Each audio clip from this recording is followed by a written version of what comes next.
ಓಂ ಪ್ರಾಂ ಪ್ರೀಂ ಪ್ರೌಂ ಸಹ ಶನೇಶ್ಚರಾಯ ನಮಃ. ನಮಸ್ಕಾರ ಸ್ನೇಹಿತರೆ, welcome to VRL astro and Ayur 369 YouTube channel. ನಾಡಿನ ಸಮಸ್ತ ಜನತೆಗೂ ಮಕರ ಸಂಕ್ರಾಂತಿ ಹಬ್ಬದ ಹಾರ್ದಿಕ ಶುಭಾಶಯಗಳು. ನನ್ನ ಚಾನಲನ್ನು ಯಾರೆಲ್ಲ ಸಬ್ಸ್ಕ್ರೈಬ್ ಮಾಡಿಕೊಂಡು ನನಗೆ ಪ್ರೋತ್ಸಾಹ ನೀಡುತ್ತಿದ್ದೀರೋ ನಿಮಗೆಲ್ಲರಿಗೂ ನನ್ನ ಹೃದಯಪೂರ್ವಕವಾದಂತಹ ಪ್ರೀತಿಪೂರ್ವಕವಾದಂತಹ ಧನ್ಯವಾದಗಳು. ಮಕರ ರಾಶಿಯವರಿಗೆ ಇರುವಂತಹ 9 ಶಾಪಗಳು ಯಾವುವು? ಈ 9 ಶಾಪಗಳನ್ನು ನೀವು ಹೇಗೆ ವರವನ್ನಾಗಿ ಪರಿವರ್ತಿಸಿಕೊಳ್ಳಬಹುದು ಎಂಬಂತಹ ಸೂಪರ್ ಇಂಟ್ರೆಸ್ಟಿಂಗ್ ವಿಚಾರಗಳನ್ನು ಈ ವಿಡಿಯೋದಲ್ಲಿ ತಿಳಿಸಿಕೊಡಲಿದ್ದೇನೆ.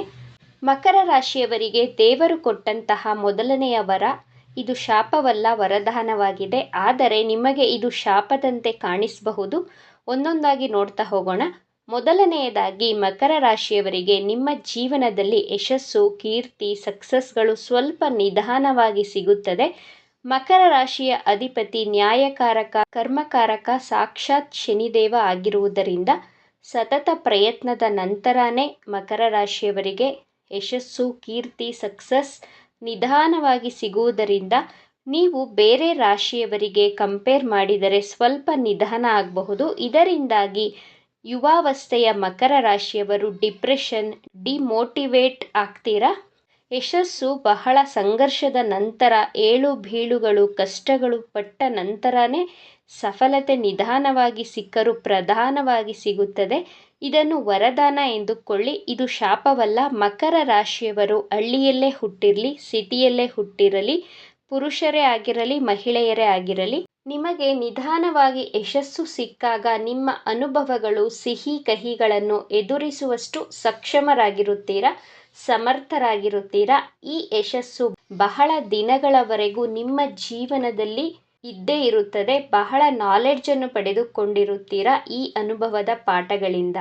ಎರಡನೆಯದಾಗಿ, ಮಕರ ರಾಶಿಯವರಿಗೆ ನಿಧಾನವಾಗಿ ವಿವಾಹ ಯೋಗವಿರುತ್ತದೆ. ಮಾತುಕತೆಯಾಗಿ ಕಟ್ಟಾಗಬಹುದು, ಅಥವಾ ಇಷ್ಟಪಟ್ಟವರು ನಿಮ್ಮಿಂದ ದೂರವಾಗಿರುತ್ತಾರೆ. ಆದರೆ ಇನ್ನೊಂದು ಪ್ರೀತಿ ನಿಮ್ಮ ಲೈಫಲ್ಲಿ ಸಿಕ್ಕೇ ಸಿಗುತ್ತದೆ, ಅದು ಬೇರೆ ವಿಚಾರ. ಆದರೆ ಮಕರ ರಾಶಿಯವರಿಗೆ ಗುರುಗ್ರಹ ನೀಚವಾಗಿರುವುದರಿಂದ ನಿಮಗೆ ಮದುವೆ ಸ್ವಲ್ಪ ತಡವಾಗಿ ಆಗುತ್ತದೆ, ಅಥವಾ ವಿವಾಹದಲ್ಲಿ ತೊಂದರೆಗಳು, ಅಡಚಣೆಗಳು ಆಗ್ತಾ ಇರುತ್ತೆ. ಇದು ಶಾಪವಲ್ಲ, ಹೆದರಬೇಡಿ. ವಿವಾಹ ನಿಧಾನವಾದರೂ ಖುಷಿಯಾಗಿ ಇರುತ್ತೀರಾ. ಇನ್ ಕೇಸ್ ನಿಮಗೆ ಬೇಗ ಮದುವೆಯಾದರೆ ಮಕ್ಕಳಾಗುತ್ತದೆ, ನಿಮ್ಮ ಜವಾಬ್ದಾರಿಗಳು ಹೆಚ್ಚಾಗುತ್ತದೆ, ಟೆನ್ಷನ್ಗಳು, ಸ್ಟ್ರೆಸ್ಗಳು ಹೆಚ್ಚಾಗಬಹುದು. ಆದ್ದರಿಂದ ನೀವು ಫೈನಾನ್ಷಿಯಲಿ ಸೆಟಲ್ ಆದ ಮೇಲೆ ನಿಧಾನವಾಗಿ ಮದುವೆಯಾದರೆ ಒಳ್ಳೆಯದಲ್ವಾ? ಆಗ ನಿಮಗೆ ಜವಾಬ್ದಾರಿಗಳನ್ನು ನಿಭಾಯಿಸುವಷ್ಟು ಮೆಚ್ಯೂರಿಟಿ ಬೆಳೆದಿರುತ್ತದೆ. ಮೂರನೆಯದಾಗಿ, ನಿಮಗೆ ಫ್ಯಾಮಿಲಿ ಸಪೋರ್ಟ್ ಸಿಗುವುದಿಲ್ಲ. ಇದು ನಿಮ್ಮ ಮನದಾಳದ ದುಃಖವಾಗಿರುತ್ತದೆ. ಜೀವನದಲ್ಲಿ ಯಾರ ಸಹಾಯವೂ ಸಿಗದೇ ಇದ್ದಾಗ ಸೆಲ್ಫ್ ಮೋಟಿವೇಟ್ ಮಾಡಿಕೊಳ್ಬೇಕಾಗುತ್ತೆ. ಸ್ವಯಂ ಆತ್ಮ ವಿಶ್ಲೇಷಣೆಯನ್ನು ಮಾಡಿಕೊಂಡು ನಿಮಗೆ ನೀವೇ ಧೈರ್ಯವನ್ನು ತಂದುಕೊಂಡು ಯಾವುದೇ ಸಮಸ್ಯೆಗಳನ್ನು ಎದುರಿಸುವಷ್ಟು ಸ್ಟ್ರಾಂಗ್ ಆಗುತ್ತೀರಾ. ಯಾರೋ ನಮಗೆ ಸಹಾಯ ಮಾಡುತ್ತಾರೆ ಅಂದುಕೊಂಡಾಗ ನಮ್ಮಲ್ಲಿ ಸೋಮಾರಿತನ, ಆಲಸ್ಯ ಹೆಚ್ಚಾಗುತ್ತಾ ಹೋಗುತ್ತದೆ. ಯಾರು ಸಹಾಯ ಮಾಡದೇ ಇದ್ದಾಗ ಸ್ಟ್ರಾಂಗ್ ಆಗಿರ್ತೀರಾ. ನಿಮ್ಮ ಮೇಲೆ ನೀವು ಭರವಸೆಯನ್ನು ಇಟ್ಟುಕೊಂಡು ಸ್ವಯಂ ಪ್ರೇರಿತರಾಗಿ ಕೆಲಸ ಕಾರ್ಯಗಳನ್ನು ಮಾಡುತ್ತೀರಾ. ಜೀವನದಲ್ಲಿ 1000 ಸಲ ಸೋತರೂ ಭರವಸೆ, ಆತ್ಮವಿಶ್ವಾಸವನ್ನು ಬಿಡದೆ ಪ್ರಯತ್ನ ಮಾಡುವವರಿಗೆ ದೇವರು, ಈ ಪ್ರಕೃತಿ ಯಾವಾಗಲೂ ಸಹಾಯಕ್ಕೆ ಇದ್ದೇ ಇರುತ್ತದೆ. ಆದ್ದರಿಂದ ಯಾರ ಸಹಾಯಕ್ಕೂ ಕಾಯದೆ ಸ್ವಯಂ ಪ್ರೇರಿತರಾಗಿ ಭರವಸೆ, ಆತ್ಮವಿಶ್ವಾಸದಿಂದ ಮುಂದುವರಿಯಬೇಕಾಗುತ್ತದೆ. ನಾಲ್ಕನೆಯದಾಗಿ, ನೀವು ಮಾಡಿದಂತಹ ಕೆಲಸ ಕಾರ್ಯಗಳಿಗೆ ನಿಮ್ಮ ಮನೆಯಲ್ಲೇ ಆಗಲಿ, ಕಾರ್ಯಕ್ಷೇತ್ರದಲ್ಲೇ ಆಗಲಿ, ಆಫೀಸಲ್ಲೇ ಆಗಲಿ, ನೀವು ಮಾಡಿದಂತಹ ಕೆಲಸಗಳಿಗೆ ಸರಿಯಾದಂತಹ ರೆಕಗ್ನೈಸೇಷನ್, ಕ್ರೆಡಿಟ್ ಸಿಗುವುದಿಲ್ಲ, ಮನ್ನಣೆ ಸಿಗುವುದಿಲ್ಲ. ನೀವು ಕೆಲಸ ಮಾಡಿದರೆ ಅದರ ಕ್ರೆಡಿಟನ್ನು ಬೇರೆಯವರು ತಗೊಳ್ತಾರೆ. ಈ ರೀತಿ ನಿಮ್ಮ ಲೈಫಲ್ಲಿ ಫೇಸ್ ಮಾಡಿರ್ತೀರಾ. ಈ ರೀತಿ ಆಗುತ್ತಿದ್ದರೆ ನೀವು ಇದನ್ನು ಶಾಪ ಎಂದುಕೊಳ್ಳದೆ ಅದನ್ನು ವರ ಅಂದುಕೊಳ್ಳಿ. ನೀವು ಮಾಡಿದಂತಹ ಕೆಲಸಗಳಿಗೆ, ಸಾಧನೆಗಳಿಗೆ ಬೇರೆಯವರು ಕ್ರೆಡಿಟನ್ನು ತಗೊಂಡ್ರೂ ಸಹ ನಿಮ್ಮ ಆತ್ಮಕ್ಕೆ, ನಿಮ್ಮ ಮನಸ್ಸಾಕ್ಷಿಗೆ ಗೊತ್ತಿರುತ್ತದೆ ನೀವೆಷ್ಟು ಎಫರ್ಟನ್ನು ಹಾಕಿ ನಿಮ್ಮ ಬುದ್ಧಿವಂತಿಕೆಯನ್ನು ಯೂಸ್ ಮಾಡಿ ಕೆಲಸ ಮಾಡಿದ್ದೀರಾ ಅಂತ. ನಿಮಗೆ ಆತ್ಮತೃಪ್ತಿ, ಆತ್ಮ ಸಂತೃಪ್ತಿ ಸಿಗುತ್ತದೆ. ನಿಮಗಿರುವಷ್ಟು ನಾಲೆಡ್ಜ್, ಬುದ್ಧಿವಂತಿಕೆ, ಕ್ರಿಯೇಟಿವಿಟಿ ನಿಮ್ಮ ಪಕ್ಕದವರಿಗೆ ಆಗಲಿ ಅಥವಾ ಕೋವರ್ಕರ್ಸ್, ನಿಮ್ಮ ಕೆಲಸಕ್ಕೆ ಕ್ರೆಡಿಟ್ ತಗೊಂಡವರಿಗೆ ಇಲ್ಲ ಎಂದು ಸಂತೋಷವನ್ನು ಪಡಿ. ದೇವರು ನಿಮಗೆ ಬೇರೆಯವರಿಗಿಂತ ವಿಭಿನ್ನವಾದಂತಹ ಕ್ರಿಯೇಟಿವಿಟಿಯನ್ನು ಕೊಟ್ಟಿದ್ದಕ್ಕೆ ಸಂತೋಷ ಪಡಬೇಕಾಗುತ್ತದೆ. 5ನೇದಾಗಿ ಮಕರ ರಾಶಿಯವರಿಗೆ ಜನರು ದ್ರೋಹ ಮಾಡುತ್ತಾರೆ. ಇದನ್ನು ನೀವು ಶಾಪ ಅಂದುಕೊಳ್ಳುತ್ತೀರಾ. ಮಕರ ರಾಶಿಯಲ್ಲಿ 3 ನಕ್ಷತ್ರಗಳಿವೆ: ಉತ್ತರಾಷಾಢ ನಕ್ಷತ್ರ, ಶ್ರವಣ ನಕ್ಷತ್ರ, ಧನಿಷ್ಠ ನಕ್ಷತ್ರ. ಶ್ರವಣ ನಕ್ಷತ್ರದ ಅಧಿಪತಿ ಚಂದ್ರಗ್ರಹ ಆಗಿರುವುದರಿಂದ ಶ್ರವಣ ನಕ್ಷತ್ರದವರು ಬಹಳ ಭಾವುಕರಾಗಿರುತ್ತೀರಾ. ನಿಮ್ಮ ಭಾವನೆಗಳ ಜೊತೆ ಎಲ್ಲರೂ ಆಟವಾಡಿ ನಿಮಗೆ ಪ್ರೀತಿಯಲ್ಲಿ ನಿಮ್ಮ ಭಾವನೆಯ ಜೊತೆ ಆಟ ಆಡಿ ಮೋಸ ದ್ರೋಹ ಮಾಡುತ್ತಾರೆ. ಆಗ ನಿಮಗೆ ಅನ್ನಿಸಬಹುದು ಇದು ಶಾಪ ಅಂತ. ಆದರೆ ಇದನ್ನು ಶಾಪ ಅಂದುಕೊಳ್ಳದೆ ಮುಂದಿನ ಸಲ ಜನರನ್ನು ನಂಬುವಾಗ ಎಚ್ಚರಿಕೆಯಿಂದ ಯಾರು ಹೇಗೆ ಎಂದು ವಿಶ್ಲೇಷಣೆ ಮಾಡುವಷ್ಟು ನಾಲೆಡ್ಜನ್ನು ಬೆಳೆಸಿಕೊಳ್ಳಿ. ಜೀವನದಲ್ಲಿ ನಾವು ಎಲ್ಲಿಯವರೆಗೂ ಮೋಸ ಹೋಗುತ್ತೇವೋ ಅಲ್ಲಿಯವರೆಗೂ ನಮ್ಮನ್ನು ಮೋಸ ಮಾಡುವವರು ಇದ್ದೇ ಇರುತ್ತಾರೆ. ಆದ್ದರಿಂದ ಒಂದು ಸಾರಿ ಮೋಸ ಹೋದ ಮೇಲೆ ಮುಂದಿನ ಸಲ ಮೋಸ ಹೋಗದಂತೆ ಎಚ್ಚೆತ್ತುಕೊಂಡು ಬಹಳ ಎಚ್ಚರಿಕೆಯಿಂದ ಇರಬೇಕಾಗುತ್ತದೆ. 6ನೇದಾಗಿ ಮಕರ ರಾಶಿಯವರಿಗೆ ಅವಮಾನಗಳು, ಆರೋಪಗಳು ಬರುತ್ತದೆ. ನಿಮ್ಮ ಪರ್ಸ್ನಲ್ ಲೈಫಲ್ಲೇ ಆಗಲಿ, ಪ್ರೊಫೆಷನ್ ಲೈಫಲ್ಲೇ ಆಗಲಿ, ನೀವು ಮಾಡಿರದಂತಹ ತಪ್ಪಿಗೆ ನಿಮ್ಮ ಮೇಲೆ ಅಪವಾದವನ್ನು, ನಿಮ್ಮನ್ನು ಆರೋಪಿ ಸ್ಥಾನದಲ್ಲಿ ನಿಲ್ಲಿಸುವಂತಹ ಪರಿಸ್ಥಿತಿ ಬರುತ್ತದೆ. ಆದರೆ ನಿಮ್ಮ ಮೇಲೆ ಬಂದಂತಹ ಆರೋಪಗಳು ಸುಳ್ಳು ಎಂದು ಸಾಬೀತು ಆದಾಗ ನಿಮ್ಮ ಮೇಲಿನ ಗೌರವ, ನಂಬಿಕೆಗಳು ನಿಮ್ಮ ಕುಟುಂಬದವರಿಗೆ ಆಗಲಿ ನಿಮ್ಮ ಸ್ನೇಹಿತರಿಗೆ ಆಗಲಿ ಹೆಚ್ಚಾಗುತ್ತದೆ.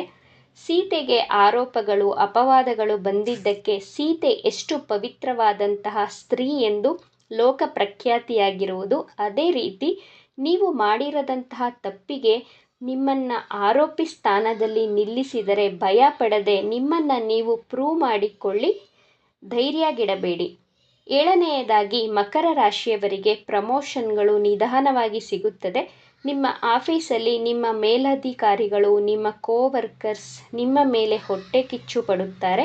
ಹಾಗೂ ಮಕರ ರಾಶಿಯವರು ಬಿಸ್ನೆಸ್ಸಲ್ಲಿ ನಿಧಾನವಾಗಿ ಲಾಭ ಸಿಗುತ್ತದೆ ನಿಮಗೆ. ನಿಮ್ಮ ಬಿಸ್ನೆಸ್ಸಲ್ಲಿ ಲಾಸ್ ಆದಾಗ ನೀವು ಬಹಳ ಬುದ್ಧಿವಂತಿಕೆಯಿಂದ, ತಾಳ್ಮೆ, ಸಮಾಧಾನದಿಂದ, ಕುಗ್ಗದೆ ಮತ್ತೆ ಪ್ರಯತ್ನ ಮಾಡಿ ಜೀವನದಲ್ಲಿ ಯಶಸ್ಸನ್ನು ಪಡೆಯುತ್ತೀರಾ. ನಿಮ್ಮ ತಪ್ಪುಗಳನ್ನು ಸುಧಾರಿಸಿಕೊಂಡು ಜೀವನದಲ್ಲಿ ಮುಂದುವರಿಯುತ್ತೀರಾ. 8ನೇದಾಗಿ ಮಕರ ರಾಶಿಯವರಿಗೆ ಸರ್ಕಾರಿ ಕೆಲಸಗಳು ಮೊದಲ ಪ್ರಯತ್ನದಲ್ಲಿ ಸಿಗುವುದಿಲ್ಲ. ಮತ್ತೆ ಮತ್ತೆ ಪ್ರಯತ್ನವನ್ನು ಮಾಡಬೇಕಾಗುತ್ತೆ. ಫಸ್ಟ್ ಅಟೆಂಪ್ಟಲ್ಲಿ, ಸೆಕೆಂಡ್ ಅಟೆಂಪ್ಟಲ್ಲಿ, 3ನೇ ಅಟೆಂಪ್ಟಲ್ಲಿ ಗೌರ್ನಮೆಂಟ್ ಜಾಬ್ ಸಿಗುತ್ತದೆ. ನೀವು ಮೊದಲನೆಯ ಅಟೆಂಪ್ಟಲ್ಲಿ ಜಾಬ್ಗೆ ಸೆಲೆಕ್ಟ್ ಆಗದೇ ಇದ್ದಾಗ ಒಳ್ಳೆ ಕೋಚಿಂಗ್ ಸೆಂಟರ್ಗೆ ಜಾಯಿನ್ ಆಗಿ ಇನ್ನಷ್ಟು ಏಕಾಗ್ರತೆಯಿಂದ ಓದುವ ಪ್ರಯತ್ನವನ್ನು ಮಾಡಿ ಮತ್ತೆ ಎಕ್ಸಾಮನ್ನು ಅಟೆಂಪ್ಟ್ ಮಾಡಿದರೆ ನಿಧಾನವಾಗಿ ಆದರೂ ಗೌರ್ನಮೆಂಟ್ ಜಾಬ್ ಸಿಗುತ್ತದೆ ನಿಮ್ಮ ಕರ್ಮಕ್ಕೆ ಅನುಗುಣವಾಗಿ. 9ನೇದಾಗಿ ಮಕರ ರಾಶಿಯವರಿಗೆ ಇರುವಂತಹ ಶಾಪ ಒಂಟಿತನ. ಒಂಟಿಯಾಗಿರುವುದು ನೀವು ಶಾಪ ಅಂದುಕೊಳ್ಳಬಹುದು. ಇದು ನಿಮಗೆ ಸಿಕ್ಕಿರುವಂತಹ ಅಮೂಲ್ಯವಾದಂತಹ ವರ. ಪ್ರತಿ ಮಕರ ರಾಶಿಯವರಿಗೂ ಅನ್ನಿಸಬಹುದು ನನಗೆ ಯಾರೂ ಸಹಾಯ ಮಾಡುವುದಿಲ್ಲ, ನಾನು ಒಂಟಿ, ಜೀವನದಲ್ಲಿ ಬಹಳ ಒಂಟಿಯಾಗಿ ಹೋರಾಟ ಮಾಡಬೇಕು ಎಂದು. ಆದರೆ ಜಗತ್ತನ್ನು ಬೆಳಗುವಂತಹ ಸೂರ್ಯನೂ ಒಂಟಿನೇ, ಜಗತ್ತಿಗೆ ತಂಪು, ಬೆಳಕು, ಆಹ್ಲಾದ ನೀಡುವಂತಹ ಚಂದ್ರನೂ ಒಂಟಿನೇ.